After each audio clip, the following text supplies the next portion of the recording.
Hey guys, Mecha-san here with a comment and request video.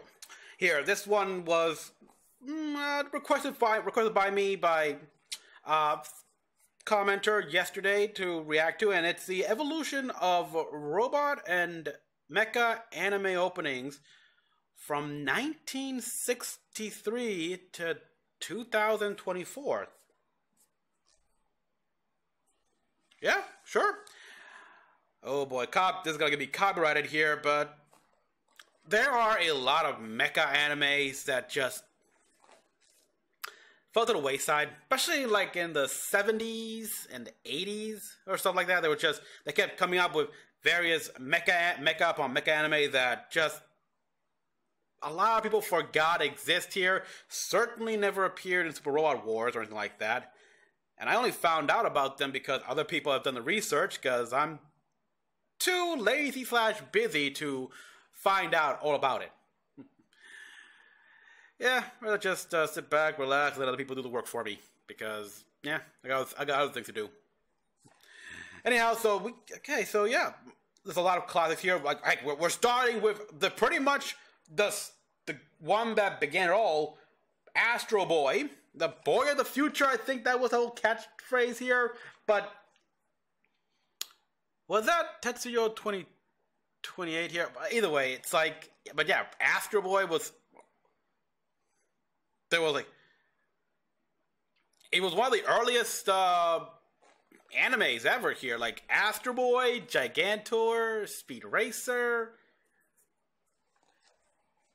Yeah, here, especially in this post-war era here, as America, America won and finally released, and finally let go, start loosening up Japan after the occupation. And Japan needed something to help give them new hope in the 60s. Yeah, they got this. They started making electronics was becoming the future here. Japan was becoming more and more prominent in the electronic industry here. So robots were a thing, and sci-fi. I mean, I remember that line in Back to the Future Part 3 here, when Doc Brown, 55, Doc Brown looks at the microchip and says, no wonder this thing failed. It says, made in Japan. Obviously, I like that here. A subtle bit of racial bigotry the Doc has here, which was come back then where, come on, it's Japan. What do you expect? I mean, and then Marty comes in. What are you talking about, Doc? All the best stuff is made in Japan. Yeah. And then, yeah, it's a bunch of kids. Astro Boy. I like this, actually. This had a bit of hopeful vibe to it. The kids make it feel like Gigantor, Tetsuyin 28 Go. Yes. They had to have obviously got inspired by a lot of American PG. Cyborg 009. Okay, I knew it was old, but not this old. I watched the remake, the remake series when it appeared on Toonami and Adult Swim. Astro Ganger, but yeah, we still have the kids singing and everything like that, and now adults.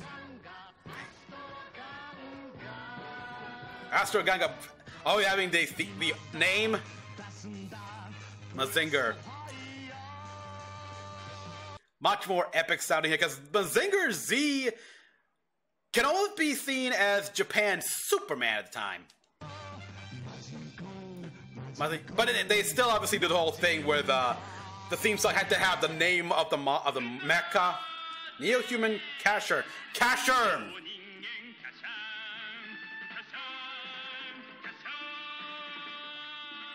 I saw Casher and Sin. I think I got the DVDs. Kill Casher, devour Casher. But get your Robo. Oh yes. Get.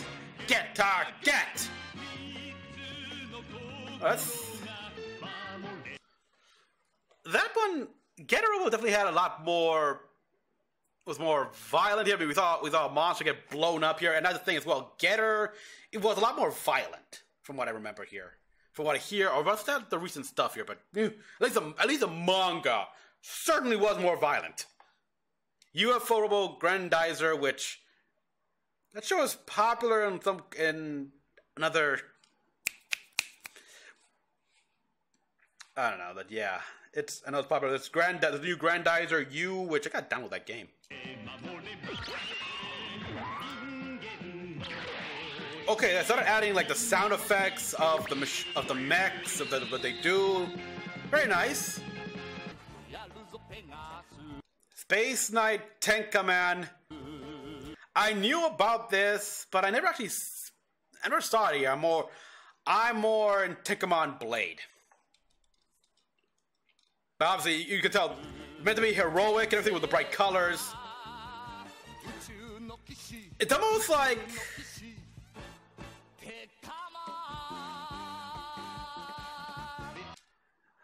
it's definitely more of a tokusatsu.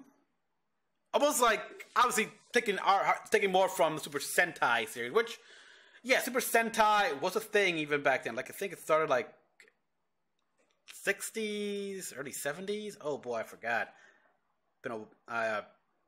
Yeah, so the whole like white, much more bright, flashy colors. Like a guy in a suit, yep. And here's where, yeah, we're going to see a lot more of that here. More white predominantly. Combat RV, but this is also something that Tomino worked on.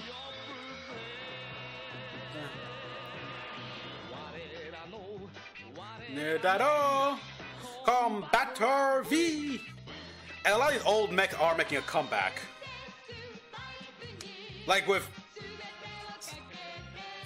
in both official works and people on YouTube and stuff like that making like whole videos of updated here Daimos. Yeah, you can definitely tell that this is it's hard to tell what came first here with like this thing looks like it's a freaking Megazord from Power Rangers, Super Sentai. It's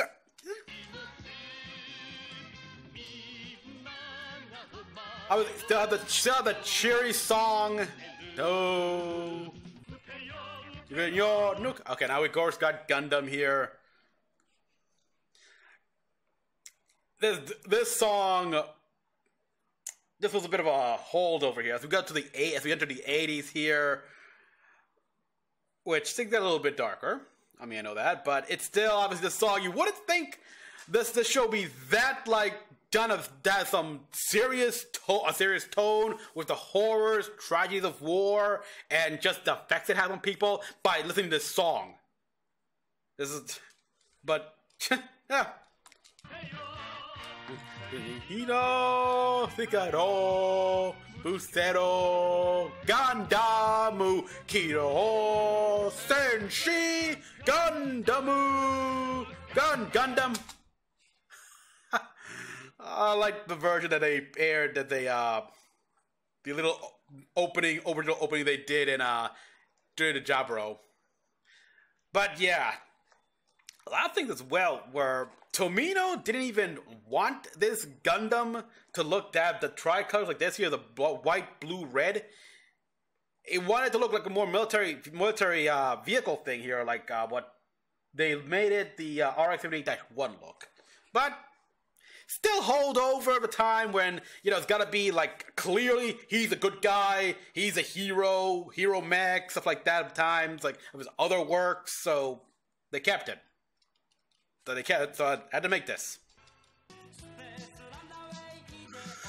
Oh, yeah, and here we go. This is the 80s. That's when it really starts here. The gym god there. Oh boy. Still, of course, theme song, and it makes sounds happy, but it's anything but happy. Go Shogun. I have no idea what this one is about here, but I will say, like Space Runaway, Ideon. Yeah, the opening's very bright, colorful, gets the kids happy. It's not like a fake out moment here where, yeah, makes you happy, smile, and then you get to the show and you see a poor, like, toddler kid get her head blown off by a shotgun round on a spacesuit, her body just floating away. It's like, oh god, what am I watching?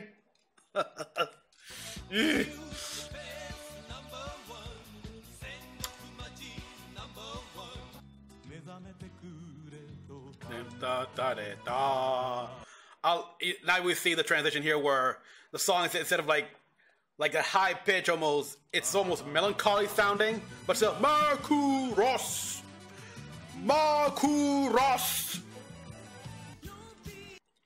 Oh, Dunbine. Yes. Oh god, this is more of a Tomino. But yeah, the Macross one where it's more somber. It fits more with what it is here with the whole real robot stuff. While Dunbine here, it still has a bit grand, but if you listen well, you can almost hear the more yeah. After all, what happens? After all, that's because they kind of hyping up more the fantasy element of Dunbine, but and heavy metal Elgon. You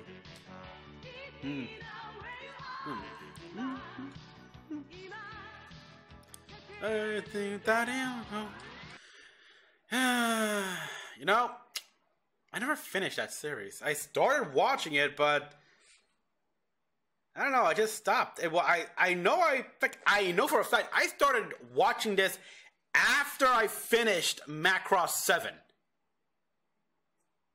I don't know why I stopped. I got like episode 5 or 6. Now I lost where I put the damn.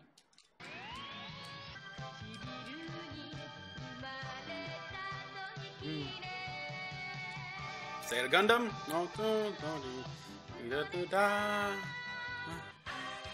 Okay, this one was. Yeah, this was a very weird departure from Zeta to here. It's like anime Janna. It's like because they're mostly kids here, but what the heck? Anime Janna. It makes me wonder, was there like in this point here, did they feel like making a throwback to the 80s way, to the 70s way of making anime theme songs? Metal Hammer Dragonar. But I love how you do see the change in like animation as technology improves, art style and everything. New techniques, new tools become available. And we see the effects and everything like that. The details in the details and everything like that. Gunbuster.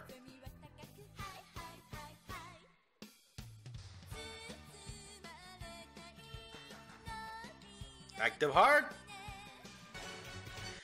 I think, yeah, that was one of the ones where Gunbuster, where a lot of the characters, a lot of the main pilots were all female here, because there was a bit of a rise in anime where the main cast, the hero team, was all girls, all women. And it's like, why not? Sure, why not?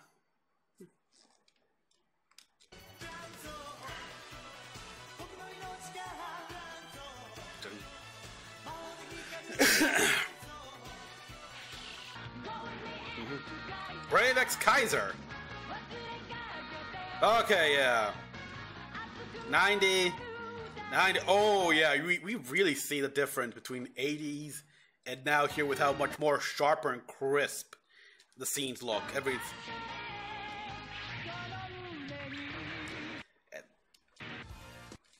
To the point where, yeah, it's like when you see. It's very rarely in like 70s and 80s does the designs and animation of the openings translate to the series here, because it feels like even back then in Japan, a lot of the budget went into the opening. Or maybe I'm wrong. Yeah, this is... Ah, yeah, you can tell they had a bit of a small budget here because these were made much more for kids.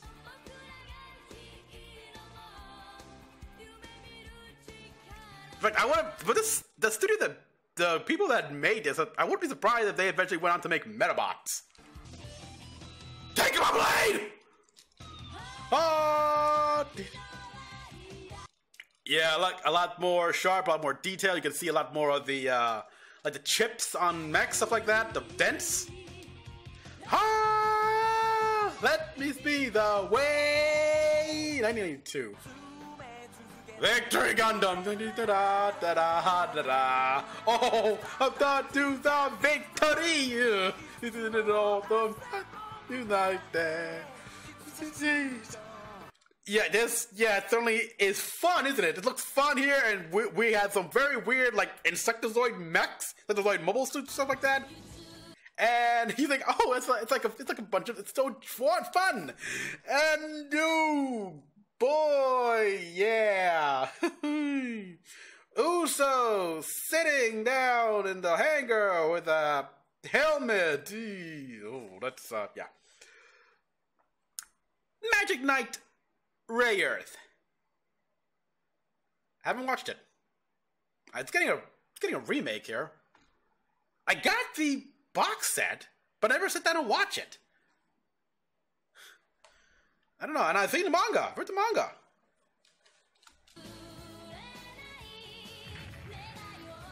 These girls, 3 girls. You think, oh, 3 girls, these are their friends here? No. They were never friends. They never even knew each other. They weren't even in the same... I don't even think... If I remember right, they weren't even in the same school. Like, there was a field trip to Tokyo Tower, and... Bang, they got taken here.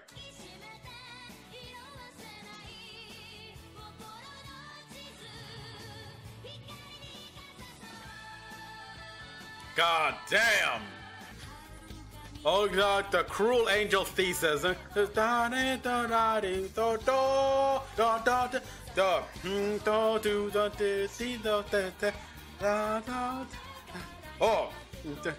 this one's like, yeah, that one. Boy, that gets you to feel like, what's all this? All this means, stuff like that. What's going on here? Nadesco, March 6th, Nadesco. God, you know. If you're gonna bring in anything bad, make a remake. Here's an idea, Japan. Make the appropriate season 2 for this here, like, because it sucks because the sequel to this main series was made in only a video game format, and then we got Prince of Darkness, which, oh yeah, at this point, all right. Apologies to that, people. At this point, even in Japan, how many actually play the game, the original sequel game, or know its existence?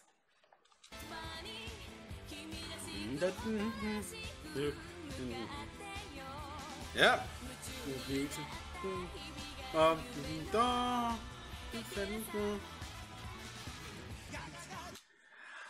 I like that here. It's kind of an uppity. You get the almost burning passion kind of thing here, and yet so it's a unique blend here, highlighting how and the characters' designs stuff like that here, because there's a lot of comedy in that series. And now here we're gonna get our daily injection of sugar. Go.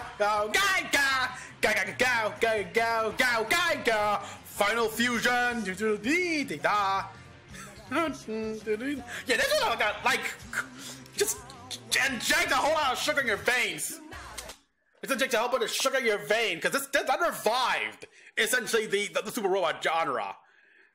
It hyped all up, and the show lived up to that as well. Oh boy, they put a lot, but just showing Gao Geiger, and now we got Get a Robo Armageddon. Oh yeah. There we see all the blood. Oh!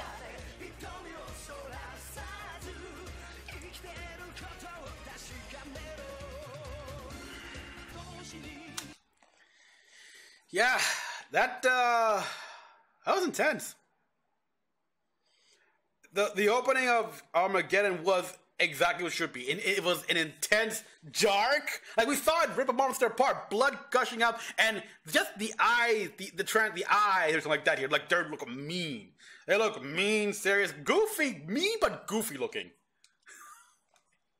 So still holds some of the old 70s motifs, but still dark. Turn A Gundam. Oh, turn A Gundam. You know, I don't care what anyone says here. I still think the ELS Quantum will easily be able to just top this freaking...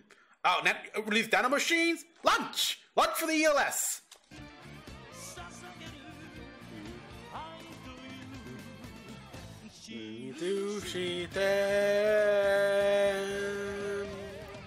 Tan A Tan. Oh yeah. This was the first Gundam series to be all digital art, and yeah, you can tell. You can almost tell the difference here. It has far more detail. Especially like the scratches, the marks here and there, and the shading. The shading, the different degrees of shading and stuff like that.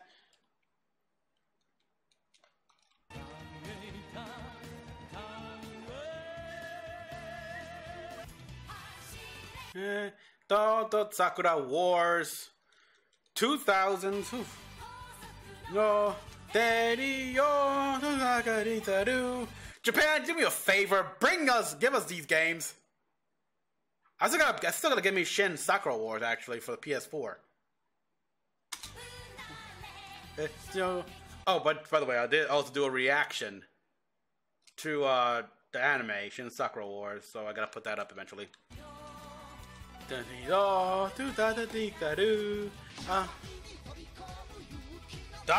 Diver. I'm familiar with this one.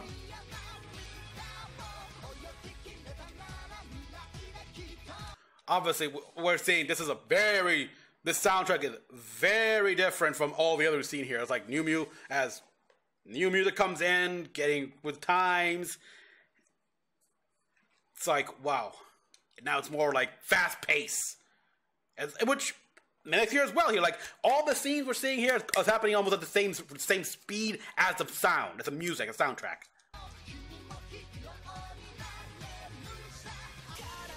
Oh, this is just a stop.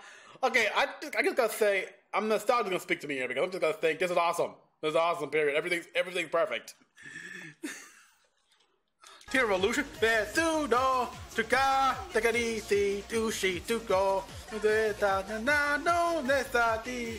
I would have, again, just in Gundam here, just for this series, I would love to have seen how well Mobile Suits performed before the April Fool's crisis, before the invention of the neutron jammer, because the planet Zaft had Mobile Suits already, were already making Mobile Suits, had the Jin before they had the supposed reason, their Minovsky particle analog here.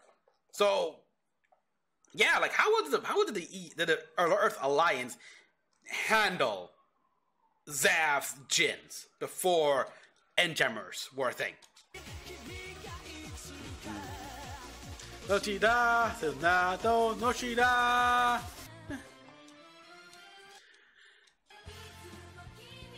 I think this Astro Boy was on Kids WB.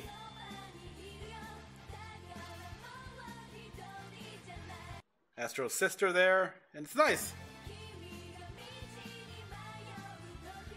Definitely has a far more hopeful feel to it here, much more fun. There were, even though from what I remember of the show, there was times when anti-robot sentiment was strong in episode. They displayed an episode where kids threw cans at Astro here. Reach up. Tachugen 23. Oh, in the crotch, but no damage.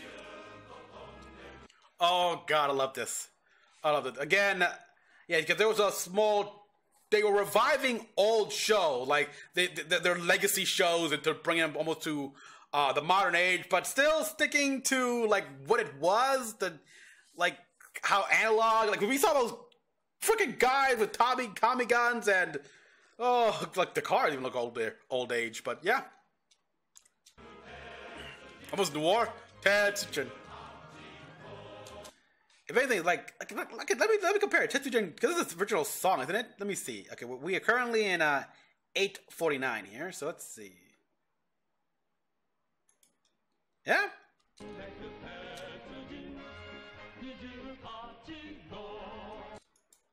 Yeah, it's basically the original song.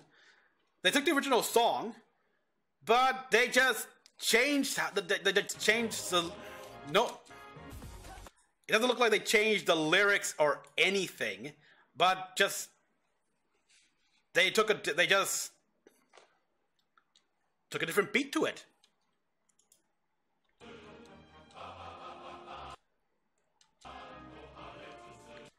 Rather than like a happier tone, they took like a more like impactful. I don't know how to say this. I don't know. I don't judge. I'm not big into. I'm not. Sorry. Whew.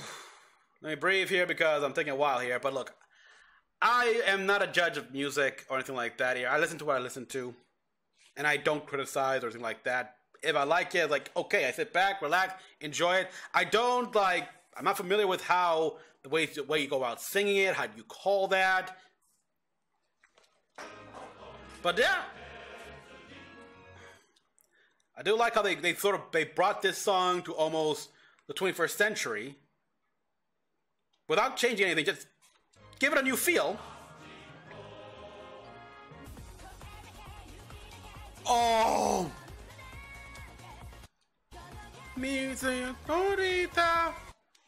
Oh boy, this brings me back.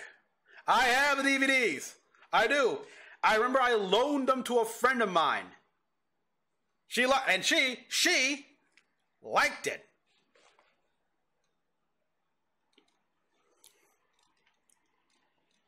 I actually think this is the first anime I've seen where, yeah,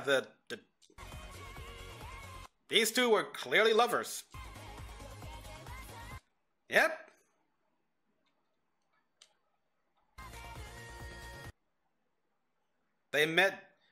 They sort of met again in Tokyo there after she grew up. She like reincarnated or something, and we would fall in love again.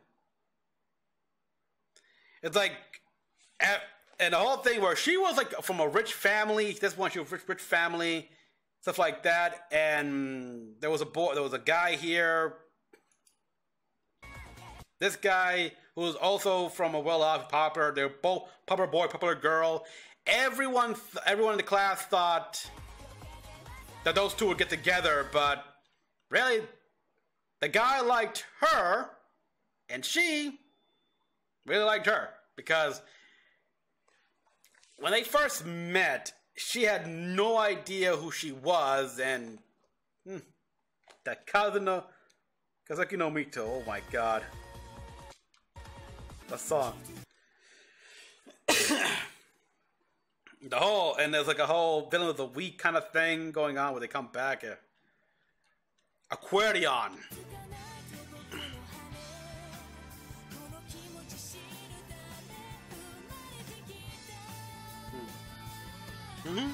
East side.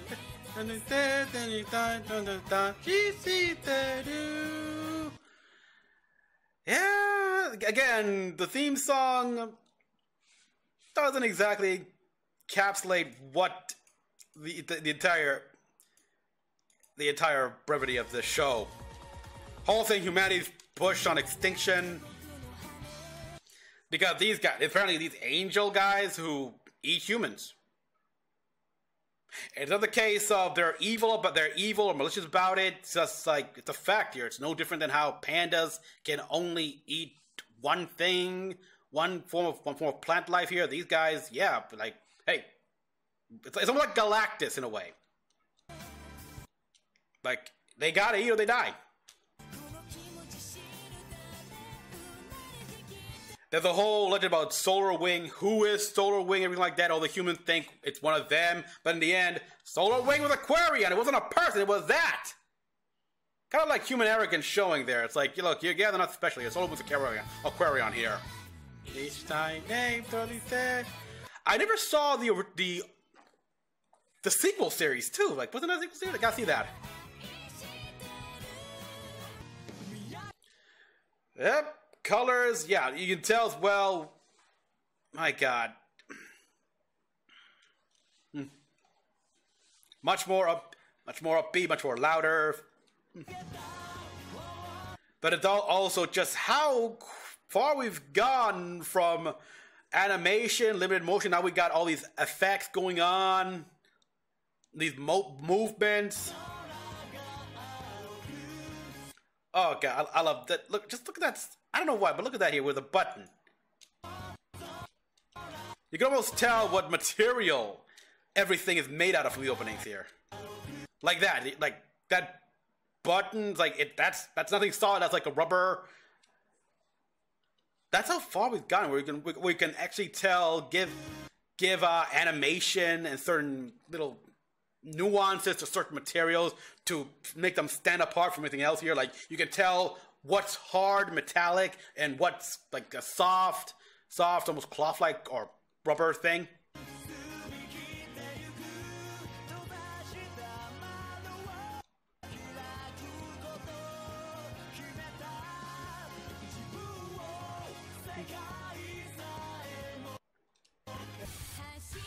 Ochita! Oh, Tempatoga! Gurren Lagann!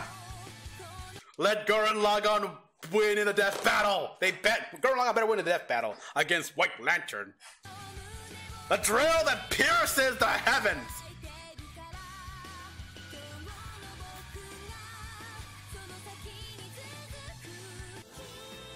Oh! A 25th anniversary of Macross! Macross Frontier Triangular. Oh boy. This one here, it was appropriate here, but the theme song written by the literal voice actress, or at least song voice actress, of Shirley Gnome. Yeah. The motion, the action, the Missile Massacre movie. Guardian, Pajama Project.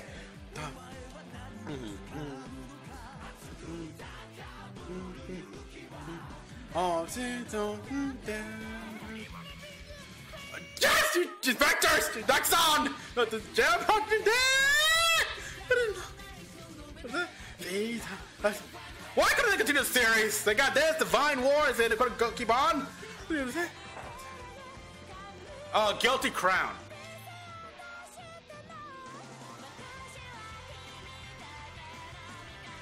Wait, really? Oh, I guess it was. Huh. Never seen Guilty Crown because it never struck me as a mecha anime. But is it mecha anime?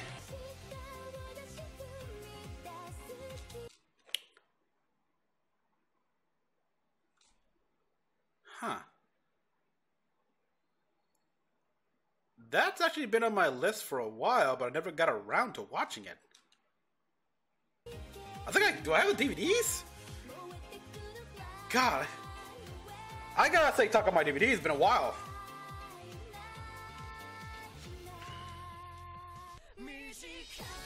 Ooh.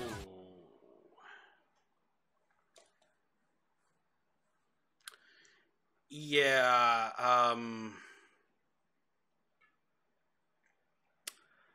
I eventually dropped this after what it was becoming. It's like it really started leaving a bad taste in my mouth, and that is something. A mecha anime series that's I've seen All of Age, G-Self. I haven't seen the movie compilation of those things. None of them, those have not left me, I have not felt uncomfortable watching those things. And this, Yeah, eventually got to the point where I just like no more. I couldn't. Oh wow.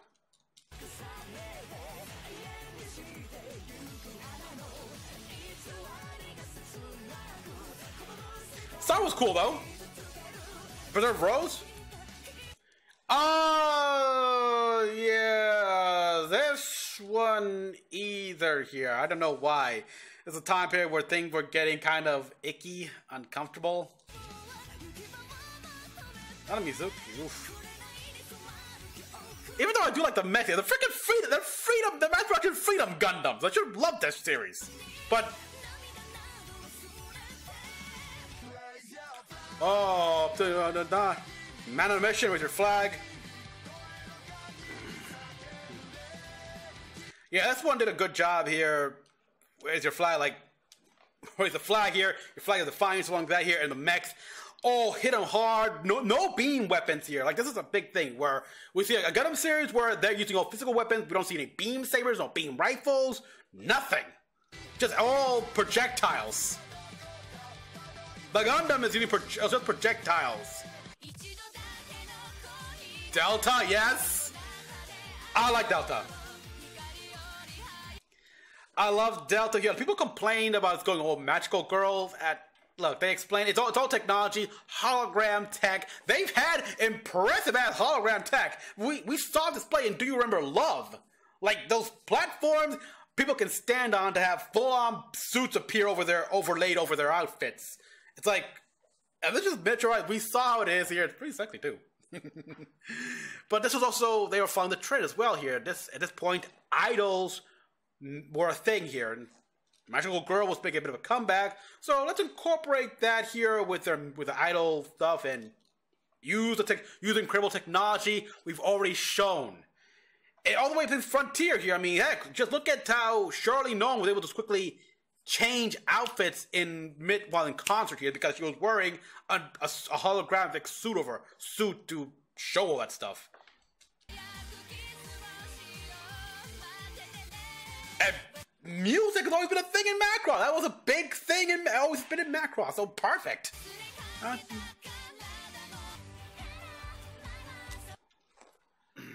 Knights of Magic. Hello, my world.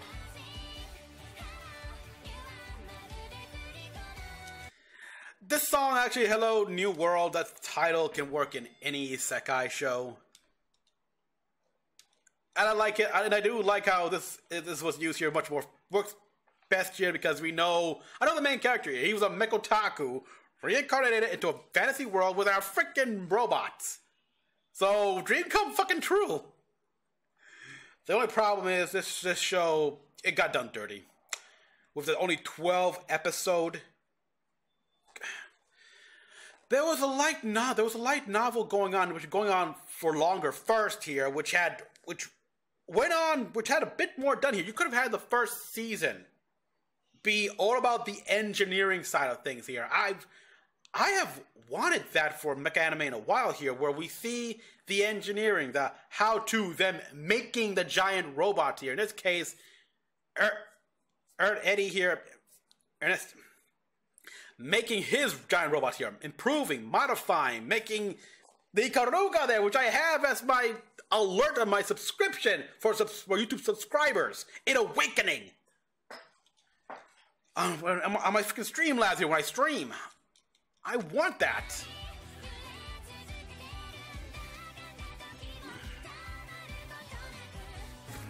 And then you have a second season and everything like that. You could have done so much here. And now here we got SSSS Gridman here.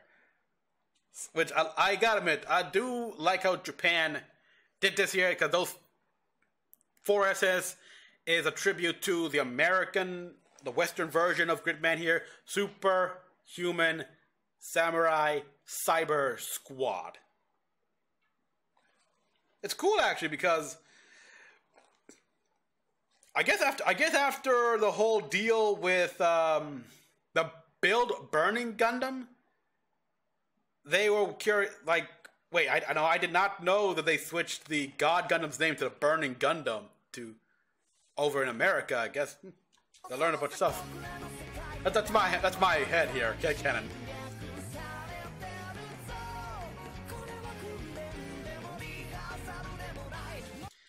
I gotta admit, that song, of course, which much more hyper, much more intense. Obviously, meant to harken back to like when Gridman was first the more high octane versions of the old cartoon. Well, it was a live action cartoon, but it's live action tokusatsu show. I don't know. I only thing I know about the Gridman show is the theme Gridman, baby, done, done. So that's still cool. A grand.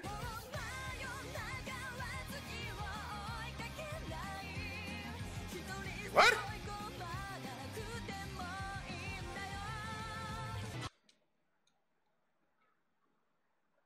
I have no idea what that anime was. And I want to know more. Like...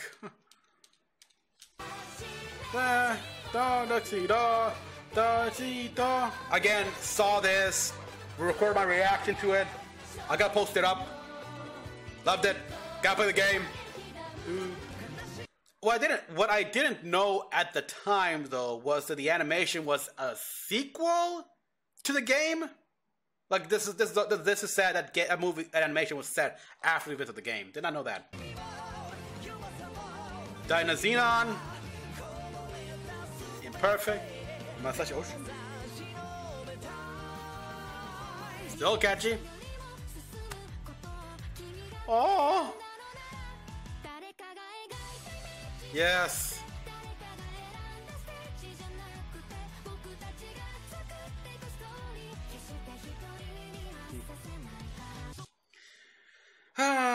I know Vanda's Heart, the side story manga is currently happening. It's being translated right now. And that's set like 5 years after the events of the prologue.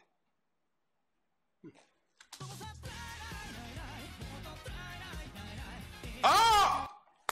God damn, I forgot about that one. I even did a reaction to that. Ball Buster?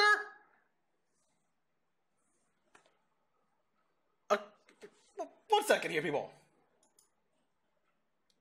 So I don't forget. Let me see if I'm gonna find it right now here. I got put that on my queue.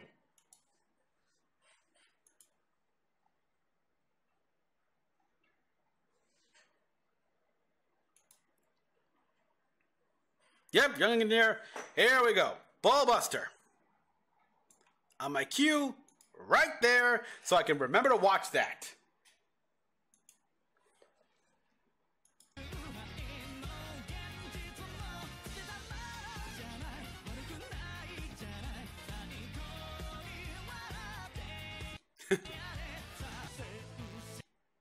Bang, oh boy.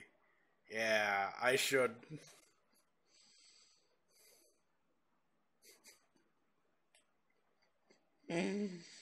Oh god. This is hilarious. This is the whole thing where real robots clash with super robots and just how it just does not mix, stuff like that. It's hilarious.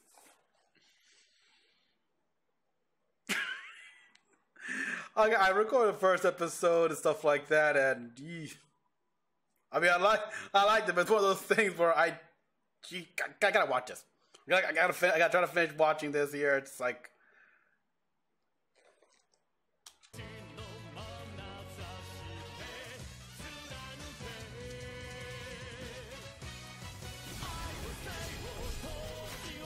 Like, where? But did Braven make that theme song himself?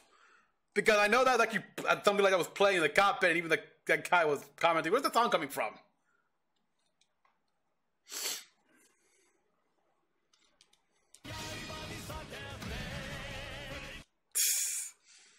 It's like Bravern been watching way too many Super Robots, like while he was waiting on Earth, watching a lot of Super Robot cartoons.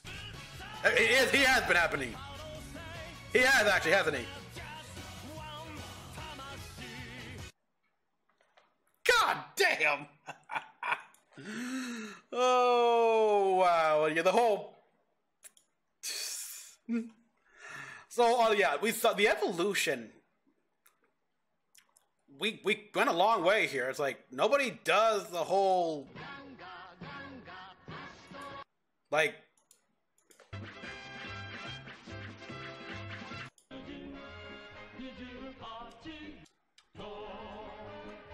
yeah, we've gone from that to much more.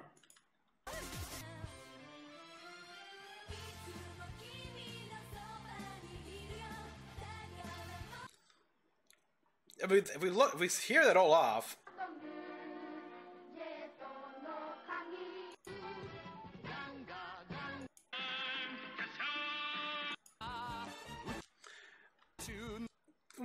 We see, yeah. Originally, like the vocals here were higher than the musical instruments here, but now it's almost like they're equal. The volume on both of those are equal now here, so sometimes we're taking them.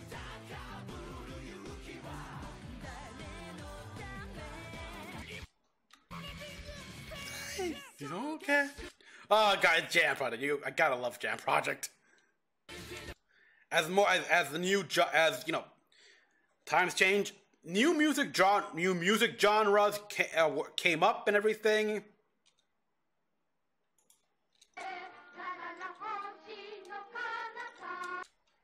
The 60s was pretty much when rock was really starting here, and it was like splintering off to the various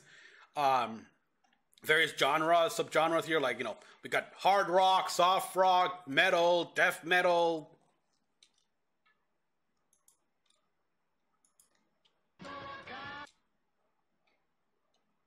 But yeah, you can so feel the difference, just hear the difference between 60s, 70s, and then came the 80s. But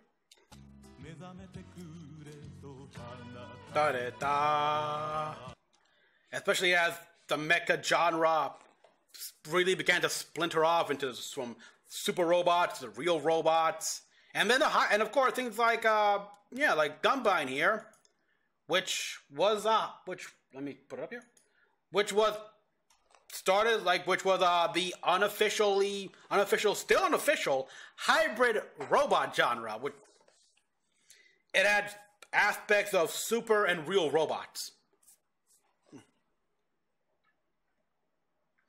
And then, of course, there were times when it looked like, I don't know, almost, when I hear this Double Zeta Gundam here, this opening, it feels like it has an identity crisis.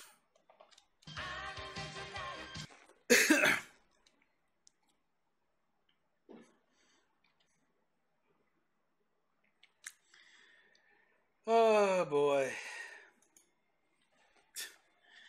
So yeah, it was a nice look back memory lane. Also, a good reminder that I have so much thing that I had planned on but forgot to react to, or just I dropped off at some for one reason or another here. And just forgot they exist, that it happened, even though I did record reactions to it.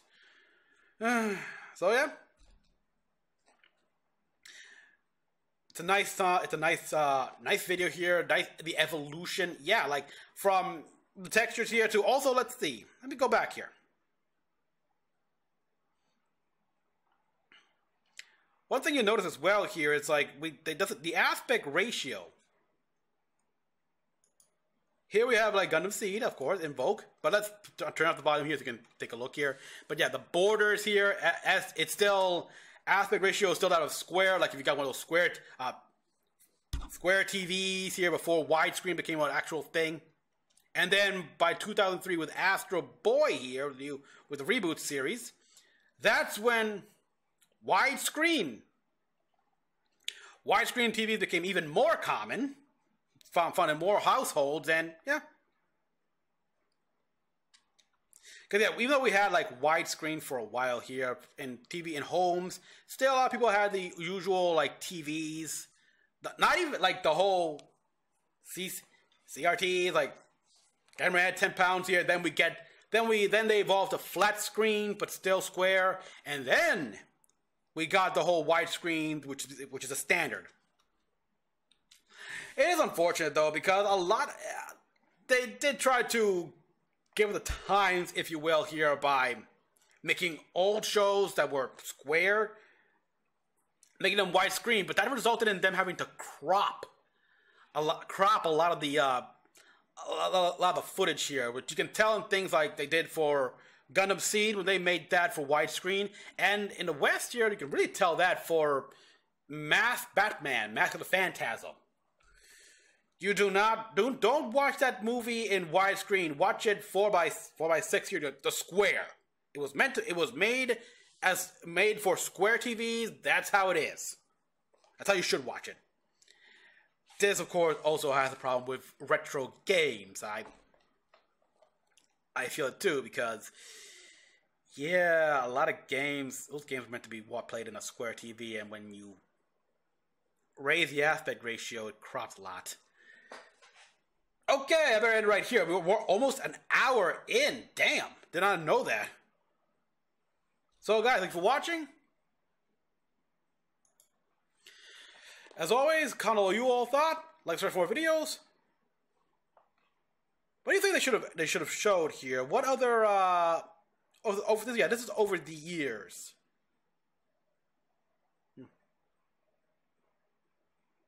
From the 60. If I was to look here, let's see, we had Astro Boy in 63 here, followed by Tetsujun. And yeah, there was a damn.